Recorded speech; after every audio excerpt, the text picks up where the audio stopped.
नमस्कार साथियों, मैं कृष्णा राष्ट्रवादी। 26 जनवरी 1950 में जब भारत में संविधान लागू हुआ तो उस समय कुछ लोग ख्वाब देखते हैं कि 1950 से पहले वाले भारत में जहां पर जाति के आधार पर, ऊंच नीच के आधार पर, अमीर गरीब के आधार पर, जेंडर के आधार पर, भाषा के आधार पर, स्थान के आधार पर जो भेदभाव होता था, तो क्या नए भारत में भी ये जो भेदभाव है वो होगा? वर्तमान में भी ये सवाल आप अपने आप से पूछ सकते हैं। तो क्या ये जो भेदभाव है वो समाप्त हुआ है? आज हम राष्ट्र निर्माण में बात करेंगे ओबीसी की भूमिका की। ओबीसी आज देखा जाए वो कहां पर खड़ा है, ओबीसी अपने आप को कितना पहचानता है, वो अपने नायकों को कितना जानता है, आज हम उनकी बात करेंगे। कहते हैं कि ओबीसी पर हमेशा से ये आरोप लगते रहे हैं कि ओबीसी एक सोया हुआ शेर है, एक जगह से उठाओ तो दूसरी जगह पर जाकर के सो जाता है। ओबीसी पर एक दूसरा आरोप यह भी लगता है कि ओबीसी हिंदुत्व को अपने कंधे पर लेकर के चलता है, वो अपनी वैचारिकी को खो करके हिंदुत्व के झूठे नैरेशन में फंसता है। ओबीसी की कोई राजनीतिक, कोई सामाजिक, कोई सांस्कृतिक चेतना नहीं है, परंतु ऐसा नहीं है कि ओबीसी की ना तो कोई राजनीतिक, ना कोई सांस्कृतिक, ना सामाजिक चेतना है, ऐसा नहीं है। अगर आप देखें कि तथागत बुद्ध से लेकर जहां पर बात की जाती है बहुजन हिताय से लेकर के बहुजन सुखाय तक की, जहां पर बात की जाती है कबीर से लेकर के रविदास, बसवन्ना, चोखे मेला और फूले, पेरियार, रामस्वरूप वर्मा, अंबेडकर, तो कहीं ना कहीं आप देखेंगे कि जो हमारा जो इतिहास है वो बहुजन नायकों से भरा हुआ है। बस हमें ये पहचानना है कि जो हमारे बहुजन नायक हैं उन्होंने जो आखिर जो लड़ाई लड़ी वो किसके लिए लड़ी, वो उन्होंने लड़ाई। और जो हमारे बहुजन नायक हैं उनका इतिहास हमें पाठ्यक्रम में क्यों नहीं मिलता है, क्यों हम अपने बहुजन नायकों को जान नहीं पाए? अगर देखें तो अगर बहुजन नायकों में एक नाम निकल के आ जाता है ज्योतिबा फूले का। उन्होंने उस समय की जो एक वर्ण व्यवस्था थी उसका भरपूर जोर शोर से विरोध किया। उन्होंने उस समय में जो पुस्तक लिखी थी गुलामगिरी। आखिर ज्योतिबा फूले को गुलामगिरी लिखने की आवश्यकता क्यों पड़ी, क्यों उस समय ऐसा क्या होता था? तो उस समय जो अगर बात करें एक ऊंची जाति और नीची जाति में एक बहुत बड़ा अंतर था, जहां पर जो शूद्र और अतिशूद्र को लेकर के, और शूद्र की जो संख्या दी थी उन्होंने उन लोगों को लेकर के दी थी जो सवर्ण नहीं है। जो सवर्ण नहीं है तो वो लोग कौन कहलाए? वो शूद्र कहलाए। और जो दलित थे, शोषित थे, उनको उन्होंने महाशूद्र या अतिशूद्र कहा। परंतु आज जो ओबीसी है वो अपने आप को, अपने महापुरुष जो कहते थे कि वो शूद्र है, वो नहीं मानता। तो एक उनसे सवाल पूछा जाता है, अगर वो क्षत्रिय हैं तो क्या जो इस समय जो वास्तव में अपने आप को क्षत्रिय मानते हैं, तो क्या वो आपको भी क्षत्रिय मानते हैं? या आप देखेंगे कि उस वर्ण व्यवस्था को दलित समाज नहीं मानता है। वो कहता है कि हम तो अछूत हैं और अछूत आपके वर्ग में नहीं आता है। तो छोड़िए इस वर्ग व्यवस्था को, अगर हम बात करें, हम एक ओबीसी की बात करें, तो आप कौन हैं? आज आप ओबीसी के हक के लिए आज आप खड़े हैं या नहीं? 1931 में जब जनगणना हुई तो उसके हिसाब से जो आपकी आबादी थी, जो ओबीसी वर्ग की जो आबादी थी वो 52% थी। और उसी के आधार पर एक मंडल कमीशन आया। उस मंडल कमीशन में यह देखा गया कि भाई जो पिछड़ी जाति है, जो ओबीसी जाति है, तो उसमें 3743 जातियां जो सामाजिक शैक्षणिक रूप से पिछड़ी हुई हैं, तो उनको आरक्षण देने की आवश्यकता महसूस हुई। यहां तक यह बात चली कि इनकी जो आबादी है 52%, तो इनको 52% आरक्षण दे दिया जाए। परंतु ऐसा ना हो पाया, तो कम से कम आप इनको 27% आरक्षण दे दें। और जो 27% जो आरक्षण था उसमें आपको कितना मिला? आप देखेंगे कि उसमें भी 13 पॉइंट रोस्टर आ गया। जो 27% जो आरक्षण था, तो 7 अगस्त 1990 में सिर्फ मंडल कमीशन की 2 अनुशंसाएं लागू हुई। शिक्षा, जो सरकारी शिक्षा और सरकारी रोजगार में ओबीसी को 27% आरक्षण तय किया गया।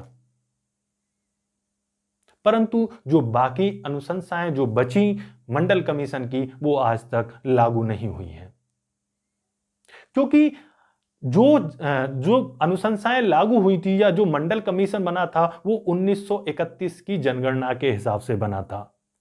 आज सरकार जब आरक्षण की बात आती है, जब रिप्रेजेंटेशन की बात आती है, जब ओबीसी के हक अधिकारों की बात आती है, तो सरकार कहती है कि हमारे पास में कोई डाटा नहीं है। तो सबसे पहले ओबीसी के लिए मुख्य मुद्दा यह है कि वो सबसे पहले जातिगत जनगणना कराए।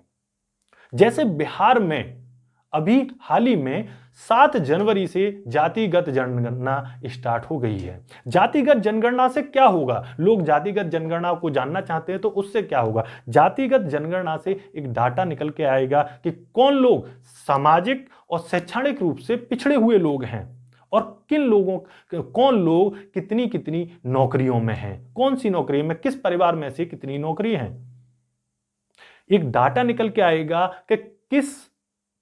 कि सवर्ण लोग कितनी नौकरियों में हैं, ओबीसी लोग कितनी में हैं, और ओबीसी की जो जातियों में वो किसने किसका हक मारा। क्योंकि एक नरेशन ये भी सेट हुआ है कि जैसे कुर्मी, पटेल, यादव, ये कुछ ऐसी जातियां हैं जिन्होंने पूरे ओबीसी का हक मार लिया है। ऐसे ही अगर हम दलित जाति की बात करें तो वहां पर भी एक नरेशन ये निकलता है कि वहां पर जाटव जो एक जाति है उसने पूरे दलित समाज का हक मार लिया है। तो ये भी जातिगत जब जनगणना होगी तो वहां से ये चीज भी निकल के आएगी कि किसने कितना आपका हक मारा, तो ये भी सामने आ जाएगा। और ये भी समझ में आएगा कि जो ओबीसी की जो एक आबादी है वो जो 52% कब थी 1931 में, आज उसकी आबादी लगभग 60% है। तो जो 60% आबादी आज वो कहां है? जो आपकी कमेरा, कृषक, श्रमगार जो एक आपकी आबादी थी, आज वो कहां है? क्या उसका जो रिप्रेजेंटेशन है क्या वो सरकारी शिक्षाओं में है? क्या सरकारी नौकरियों में आज ओबीसी 60% है? क्या वो 60% जज क्या आपके सुप्रीम कोर्ट में हैं? क्या वकील हैं? क्या इंजीनियर हैं? क्या प्रोफेसर हैं? क्या मीडिया में हैं? या कहां पर हैं? आप देखेंगे कि जो एक ओबीसी जो वर्ग है उसका रिप्रेजेंटेशन कहां है? आज उसकी कोई संख्या नहीं है। तो सबसे पहले हमें जरूरत है जातिगत जनगणना की। उसके बाद में हमें जरूरत है दूसरा कि जो हमारे बहुजन नायक हैं वो बहुजन नायकों को पाठ्यक्रम में सम्मिलित किया जाए, जिससे हम उन बहुजन नायकों को जान पाएं। जो हमारी जो पीढ़ी है, जो नवयुवक हैं, वो अपने बहुजन समाज के नायकों को पढ़ें, अपने इतिहास को पढ़ें, वो जान सकें कि जो हमारे जो नायक हुए उन्होंने किसके लिए लड़ाई लड़ी, उन्होंने कौन से मूवमेंट चलाए, उन्होंने कहां पर क्या लेकर के चले थे। अगर हम बात करें दूसरी जो ईवी रामास्वामी नायकर पेरियार की, जिन्होंने दक्षिण भारत में पाखंडवादी रूढ़िवादिता की चूलें हिला दी थी, ईवी रामास्वामी पेरियार। उस समय सिर्फ एक ही भगवान को लेकर के लोग चलने वाले थे। वहां पर उन्होंने रावण को लेकर के चले। कुछ लोग श्वेत वस्त्र पहनते थे तो इन्होंने जीवन भर काले वस्त्र पहन करके आंदोलन किए। इन्होंने जो चरवाहा जाति थी, जो एक श्रमिक कामगार जाति थी, उसके रिप्रेजेंटेशन की बात कही कि आपके लोग कहां पर हैं।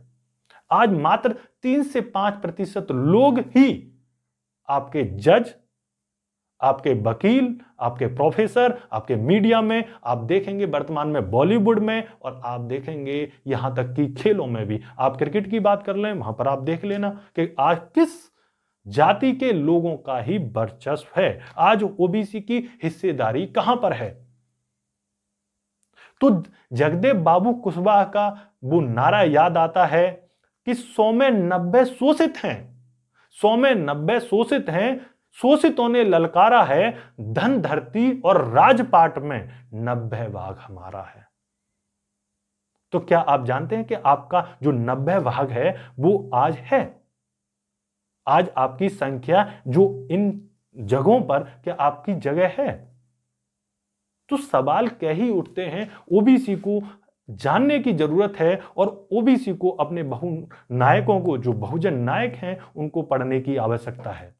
आज ओबीसी पर एक जिम्मेदारी और बनती है राष्ट्र निर्माण की।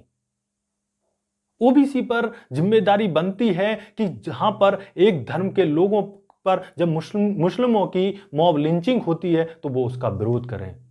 आज ओबीसी पर जिम्मेदारी बनती है जब दलित और शोषित समाज की महिलाओं का दुष्कर्म किया जाता है तो उसको आवाज उठाने की आवश्यकता पड़ती है।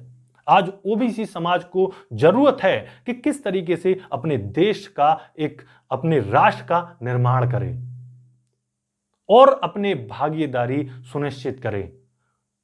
आज आप देखेंगे तो ओबीसी को कहीं ना कहीं एक जागरूक बनने की जरूरत है और जानने की जरूरत है कि वो किस तरीके से अपने हक और अधिकारों को वो जाने, अपने बहुजन नायकों को पढ़े